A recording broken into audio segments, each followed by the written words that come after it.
Приветствую вас! Вы слушаете Антона Кузнецова и смотрите YouTube канал Видоврата.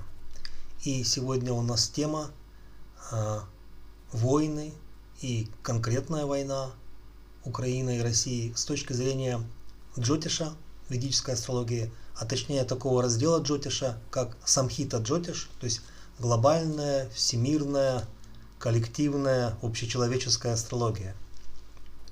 И как обычно напоминаю, что наши выпуски основаны на письмах и вопросах наших зрителей, слушателей, спонсоров, тех, кто нас поддерживает. И один из наших зрителей прислал нам 7 вопросов, я сейчас их зачитаю. И ответы на эти вопросы, связанные с войнами, геополитикой, даже экономикой, политологией, будут основаны именно на подходах и методах ведической астрологии и Самхита Джотиша, которые описаны в частности в древней книге Брихат Самхита. Итак, первый вопрос. Чем закончится война в Иране, коалиции США и Израиля, и какие будут ее последствия? Будут ли еще войны и будет ли глобальная война, так называемая мировая война? Какие последствия этих конфликтов будут для Европы? Какие последствия этих конфликтов будет для США? И оставшиеся 3 вопроса, это касаются войны в Украине, когда и чем завершится война в Украине, помогут ли этому переговоры, которые идут, каковы будут результаты переговоров, и каковы будут последствия этой войны для Европы в частности и для мира, человечества в целом. Итак,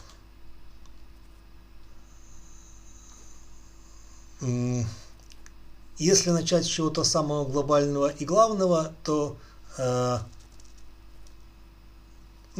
основании подходов и методов ведической астрологии и ее раздела Самхита Джотиш можно сказать, что в 2020 году человечество вступило в новую фазу, в новую эпоху жизни.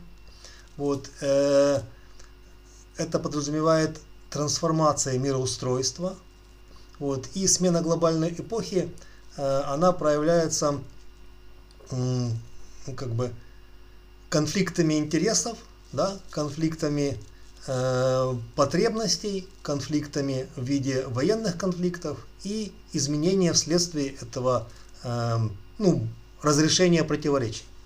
Поэтому война как в Украине, так и в Иране это лишь 2 признака или симптома этой глобальной перестройки мироустройства.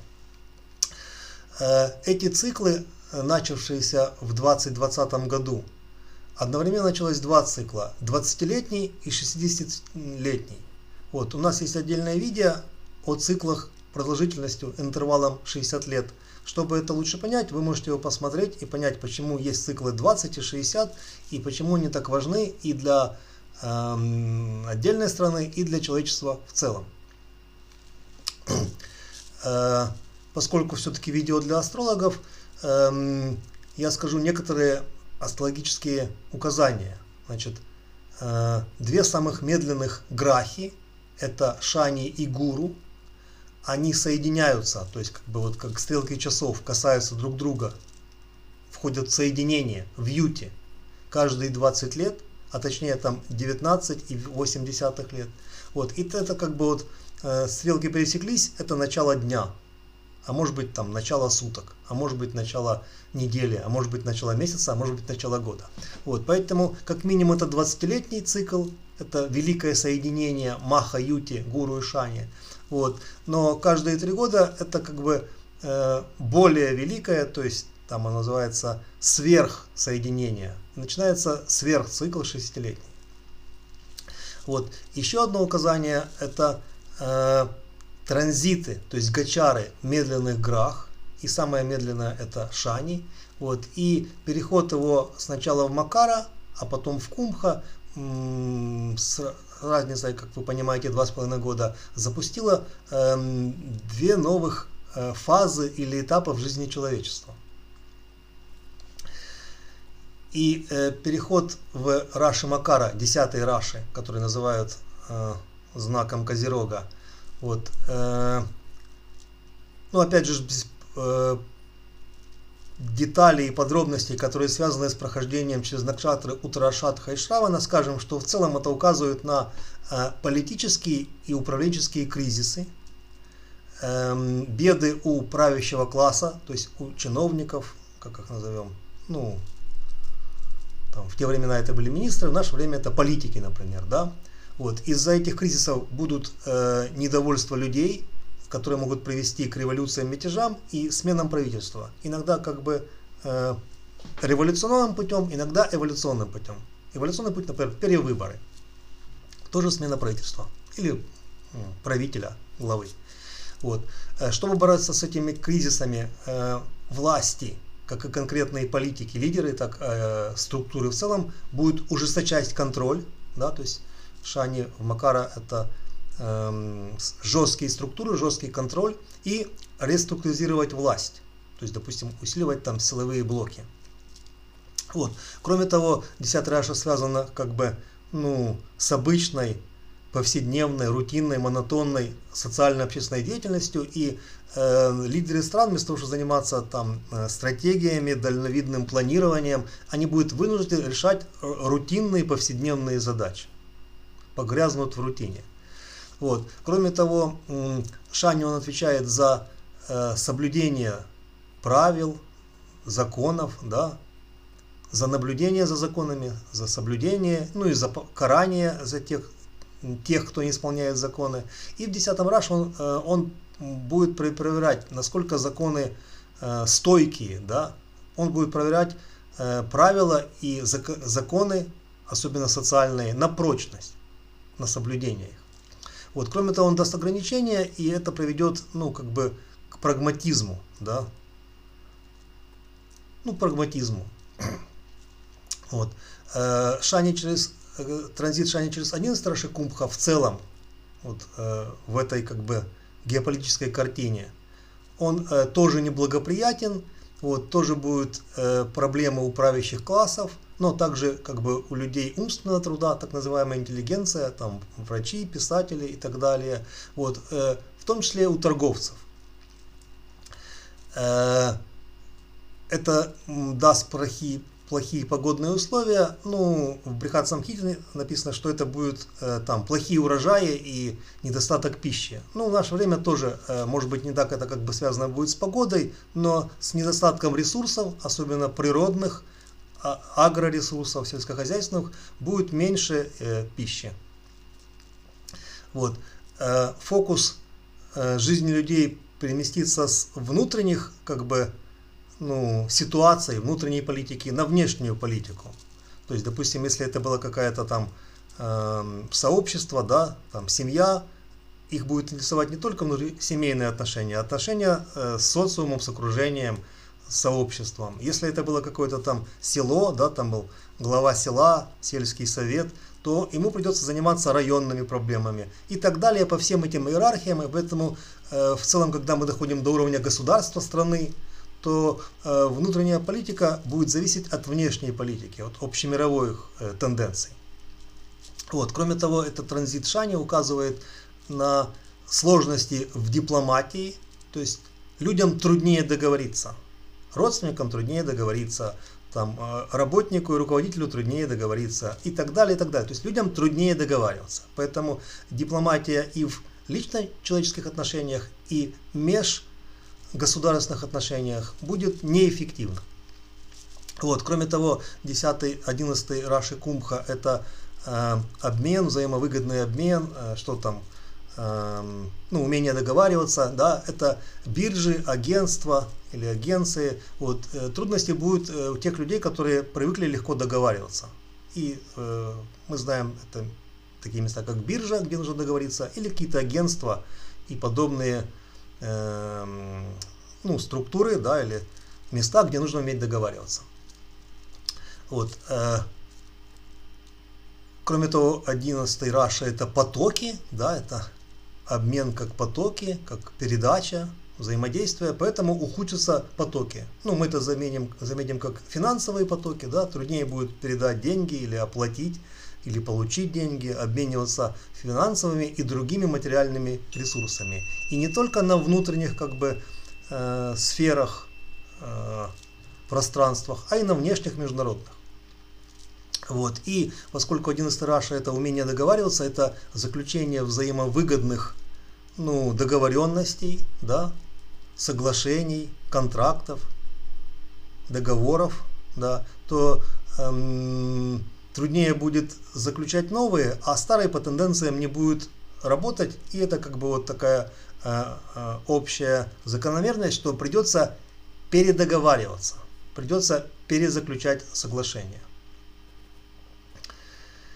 Вот. И теперь отвечаем на эти 7 вопросов. Они будут немного сейчас в другом порядке, в том, которых мы получили их от нашего зрителя и спонсора. Итак, первый вопрос. Или первая подтема этого выпуска. Каким будет ход и результат переговоров в войне Российской Федерации и Украина? Значит, переговоры будут на самом деле имитацией переговоров, то есть у них будет обманчивый, иллюзорный характер, они не принесут справедливого мира. Вот. А если будут какие-то соглашения, что маловероятно, но практически невероятно, то это будет просто попытка использовать переговоры для своей выгоды. Астрологические обоснования. Значит, в картах обоих стран на 7-ю Бхаву, которая отвечает за противоположную страну, за другую страну, на нее влияют пагубные грахи Раху и Кету. И таким образом, партнерство или взаимные действия, да, они находятся под влиянием Раху, который дает свой коварный, иллюзорный, обманчивый характер. Вот. И есть еще второе указание, что даши, то есть граха даши, периоды грах в картах обоих стран до 29 года находятся как бы в конфликте, в противоречии, во враждебных указаниях и не получают влияния от благотворных грах, таких, например, как гуру. И если это все вместе соединить, нет реальных указаний, что стороны могут договориться. То есть нет тенденции к примирению.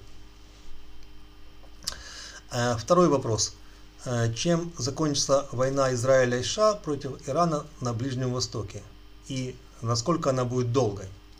Значит, конфликт будет разрешительным. Он даст негативные последствия для всего региона. Основная астрологическая причина – это затмения, которые были в последние годы. Они проходили через территорию Ближнего Востока, в том числе Ирана, и были негативными для этого региона мира. Вот. Коалиция США и Израиля не смогут победить Иран. Вот. Либо они увязнут в долговременной войне,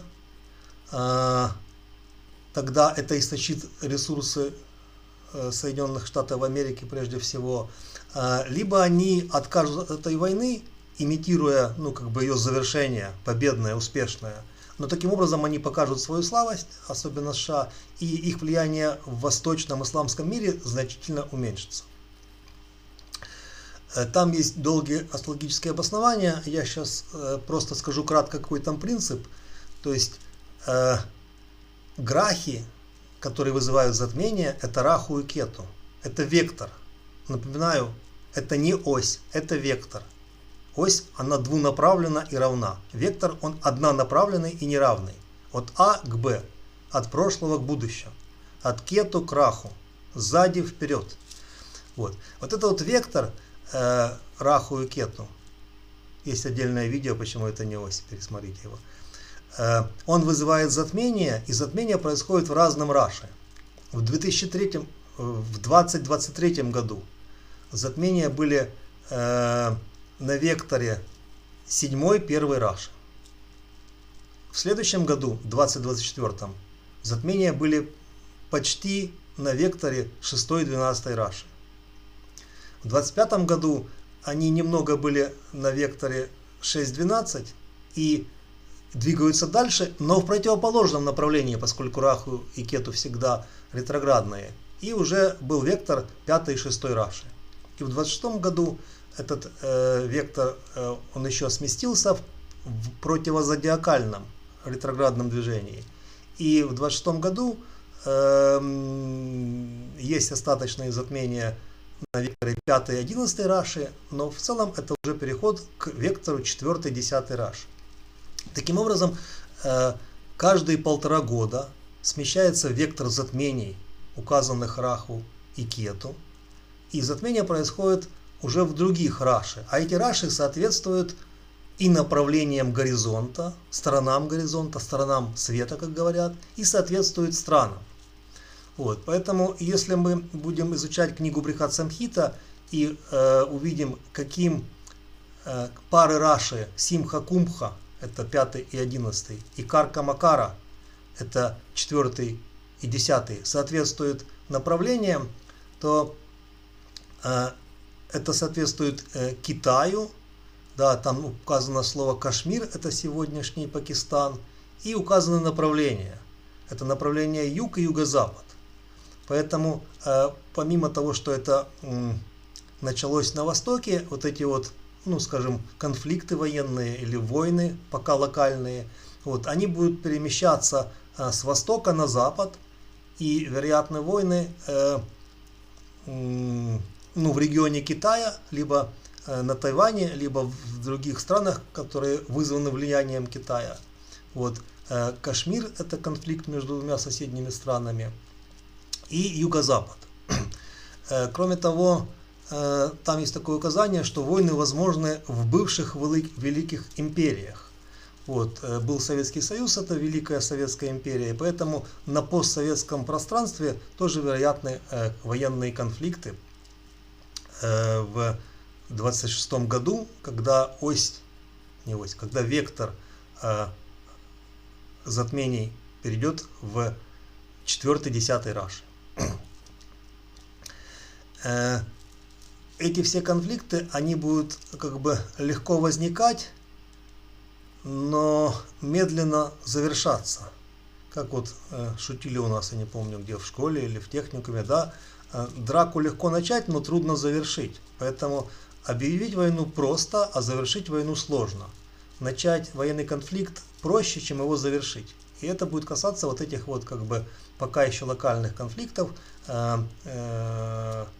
из которых 22 год это был вектор 8.2 и 7.1, а 26 год это вектор 4.10.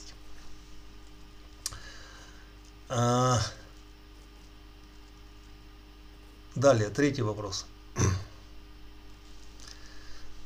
Где вероятны конфликты и вызовут ли они Третью мировую войну? Ну, у мировой войны есть много определений.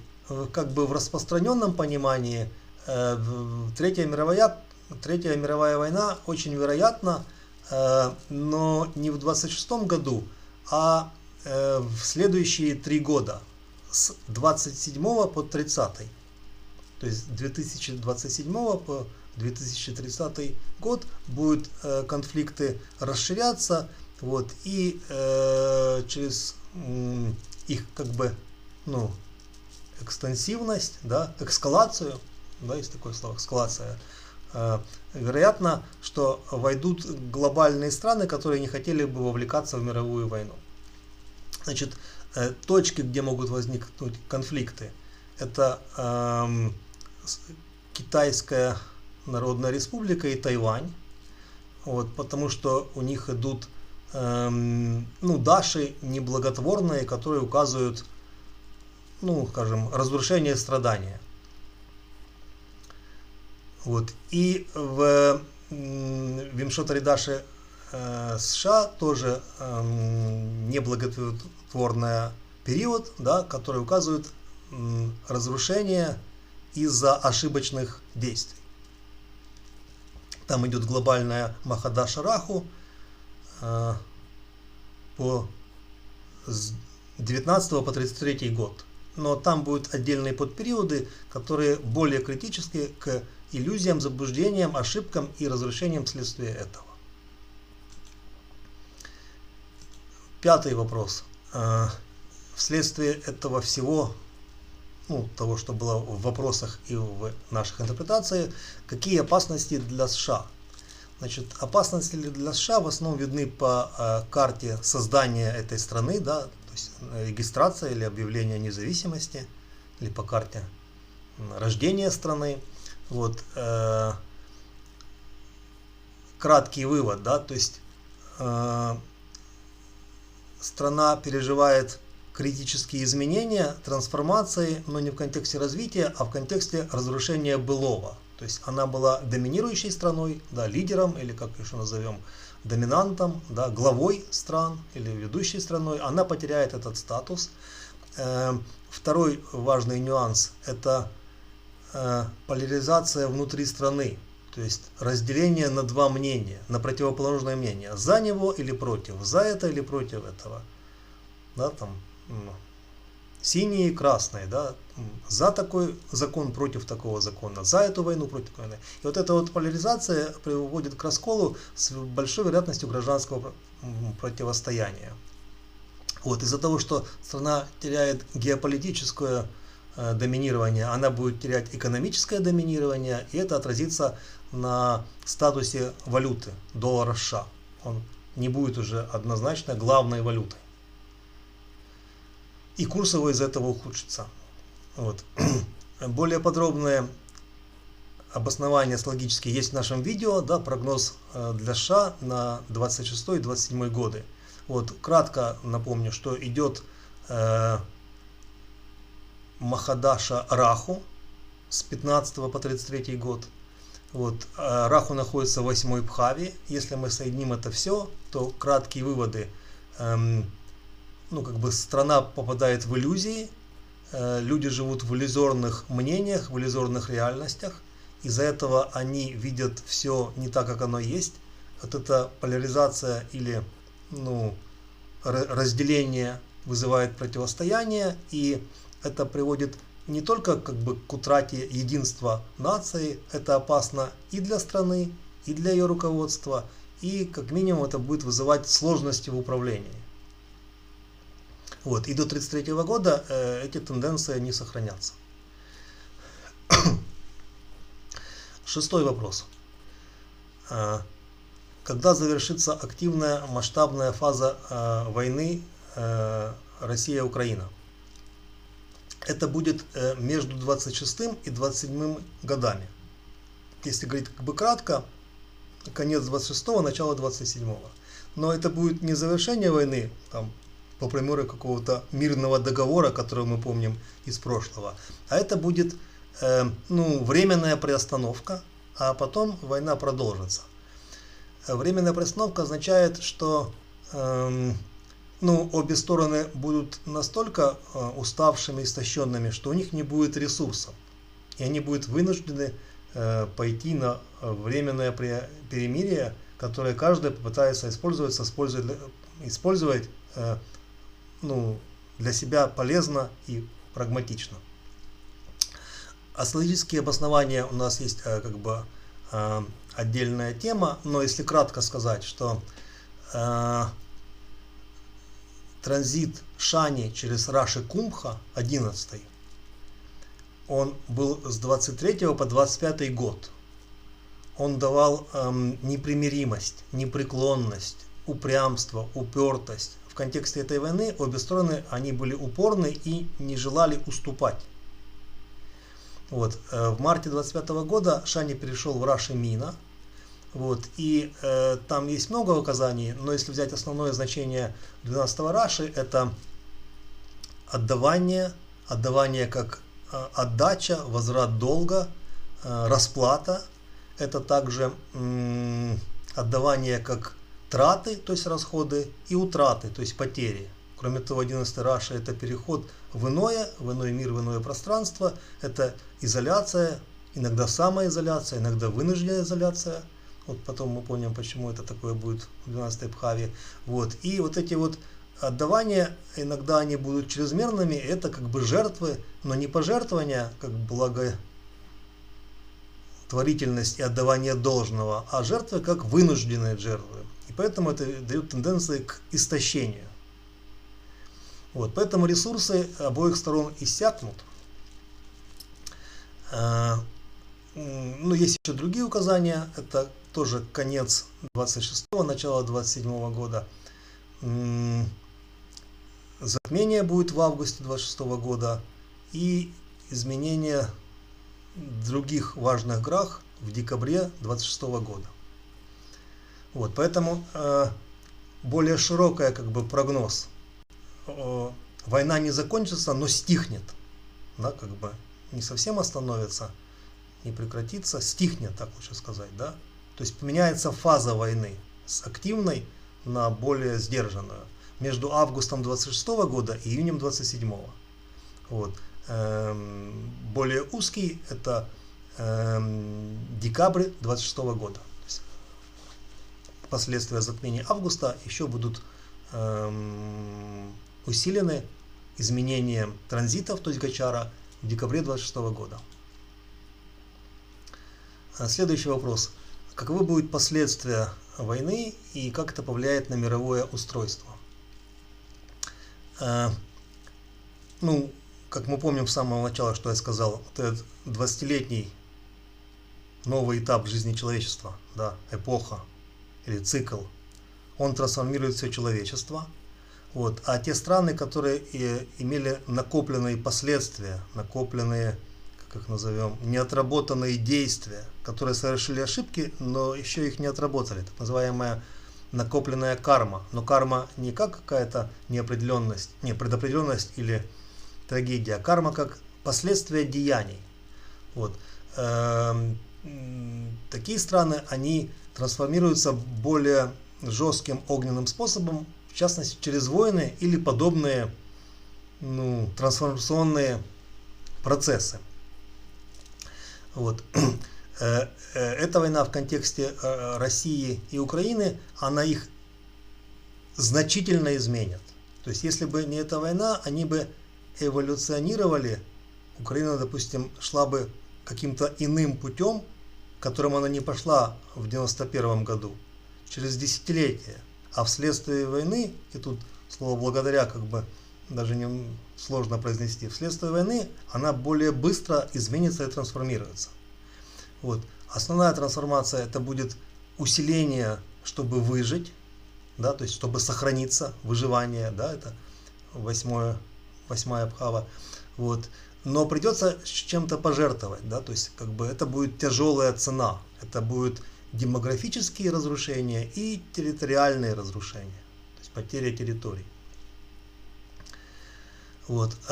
Россия тоже трансформируется, она поменяет как бы свою парадигму, свою стратегию. Если говорить как бы просто, да, она развернется с востока на запад, развернется на 180 градусов. То есть большинство связей с Западом будет разрушено, она развернется на восток, и там будет искать новые связи, новых партнеров, новые организации, новые структуры. Есть много астрологических как бы факторов. Основные из них, если берем карту Российской Федерации, вот, то в 28 году завершается Антардаша, тот период Гуру Шани, и причем Шани находится в 8-й Бхаве от Гуру. Это трансформации, жесткие, суровые, ограничения, но не просто ради выживания, да, и неотвратимые изменения. Шани, неотвратимость, 8-я Бхава, трансформация, изменения. Вынужденные, но неотвратимые изменения. Там начнется Даша Гура Будха, но Будха тоже в 12-й Бхаве, поэтому это как бы время расплаты, да, то есть следующие 2 года, 28-30 год, Антардаша под период Гуру Будха. Будха находится в 12-й Бхаве от Гуры. От Гуру это значит отдавание, отдача и расплата. и траты, растраты, утраты, расходы, потери. Вот, это изоляция и внутренняя. Люди могут между собой как бы разделяться, сепарироваться, изолироваться, отстраняться. И в целом изоляция от окружения вынуждена. Вот. Ну, это же также показывает разворот, как вот фазовый переход. 12-я Бхава, фазовый переход или разворот. В результате как-то повлияет на новое мироустройство. Те страны, которые как бы не были партнерами, да, или союзниками России и Украины, они могут ими стать. А те, которые были, они ими перестанут. То есть переформатируется, ну, вот это вот как бы взаимодействие друзья и враги, партнеры и противники. Ну, там еще есть влияние Садесати, но кратко о нем не скажешь. Вот, а если говорить долго, то это займет слишком много времени. Итак,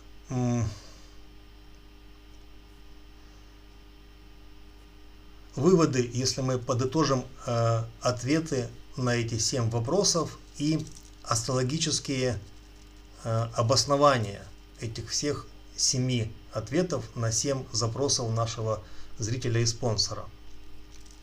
Значит, если говорить кратко, ключевые, как называем, временные интервалы, да, как вот таймлайн, временные метки, временные указания, как важные критерии изменения и текущей фазы войны, и текущих трансформаций в человечестве.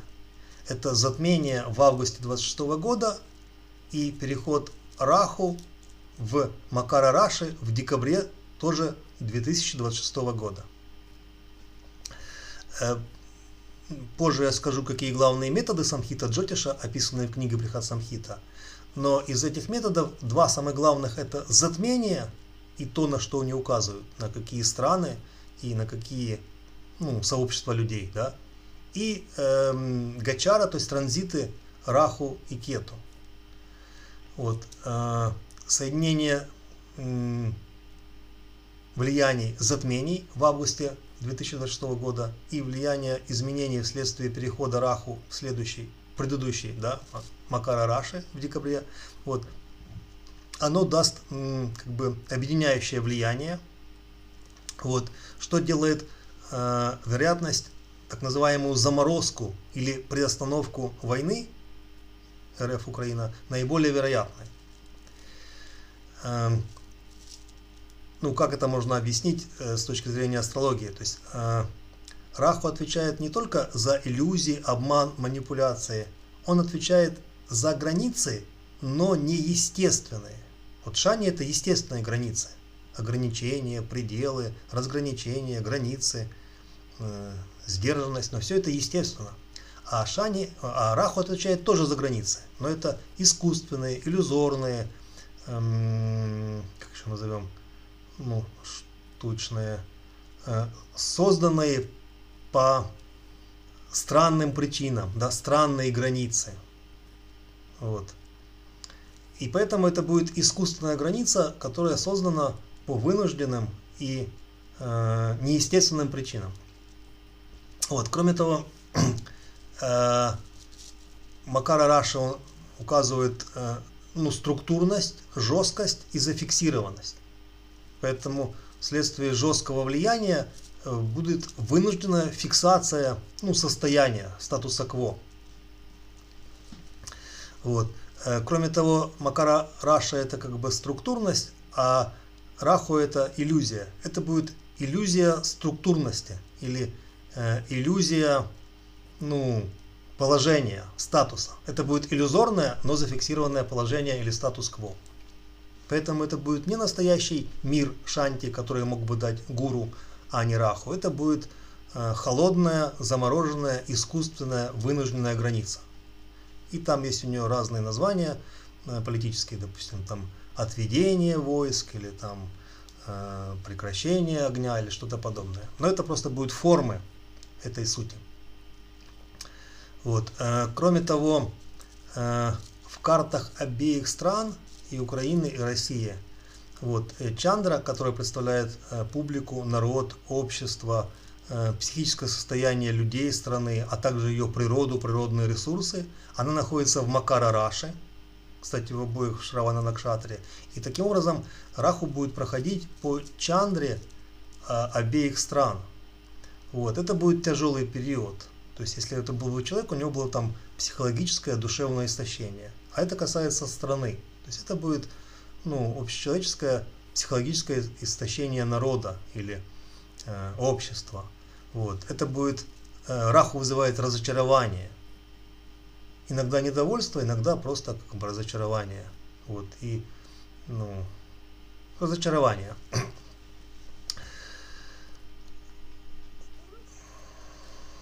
Далее.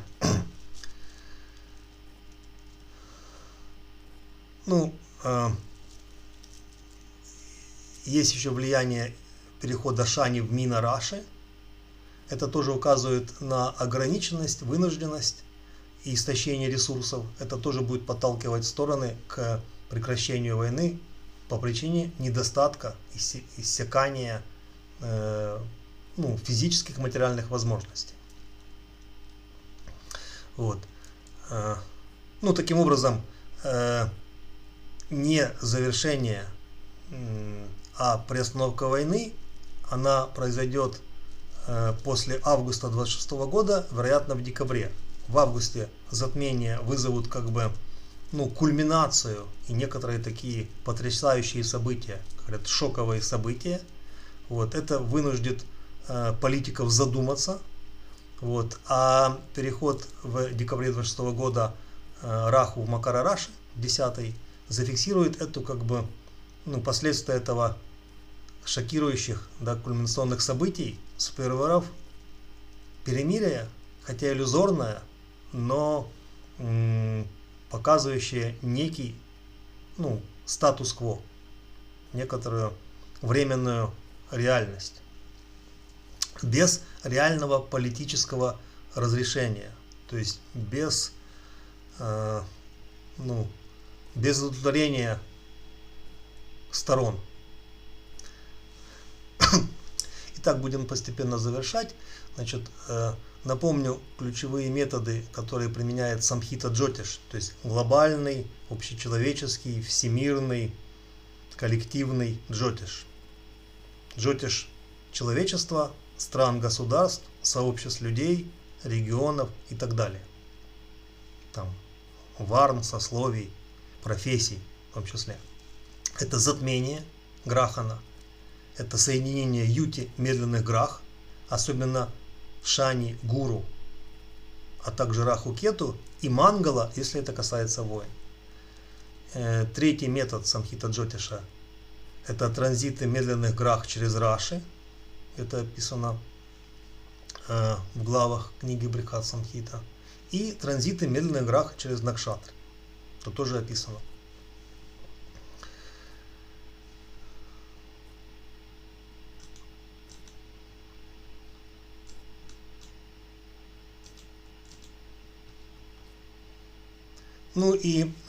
Что же теперь с этим делать? Значит, прежде всего, информирован, значит подготовлен. Кто знает, тот вооружен знаниями. То есть важно не впадать в депрессию, не кричать: шеф, все пропало. Вот, надеяться на лучшее, но готовиться к худшему. Понимать, почему это все происходит. То есть все это не случайно. Нельзя говорить: за что же такая Божья кара? Если это кара и она Божья, значит она заслуженная, и Богу виднее, почему это делает. И в контексте ведической астрологии есть очень много философских принципов, которые это объясняют. Но сейчас у нас не философская контекст этой темы. Значит, все закономерно, как вот модно говорят, это причина кармическая, это кармическая война. Что значит кармическая? Закономерная. У причины есть следствие, это закон кармы. Люди совершили некоторые ошибки, пришло время за них расплачиваться. две страны совершили ошибки. Кто-то не ушел куда-то, не перестроился, не изменил свою философию, парадигму жизни, да. То есть и теперь как бы вот приходится расплачиваться за ошибки. Не начали жить по-новому и правильно, жили по-старому и неправильно. Вот, поэтому это не просто сказать вот, ну, это не просто отмазка, откорячка, оправдание, да, то есть почему я такая? Ну, это карма такая, да. Приходит человек на консультацию. Почему это произошло? Ну, это кармически произошло. Почему идет война? Ну, кармически идет. Так можно ответить на любой вопрос. Но дело не в том, чтобы найти себе просто ответ. Таков закон кармы, то есть закон причины и следствия. Или он же закон ответственности. Это означает то, что мы должны понимать смысл чего происходит, того, что происходит. Знать причины, почему это происходит. Знать, к чему это идет, каковы тенденции. И на основании этих тенденций тогда нам понятно не только к чему готовиться, а что мы должны делать. То есть мы должны надеяться на лучшее, жить с надеждой. Вот. Надейтесь, но на Бога надейся, а сам что-то делай. Вот. Если вам нужны эти знания, вы можете учиться Самхита Джотишу, в том числе по книге Брихат Самхита или в нашей школе. Вот. И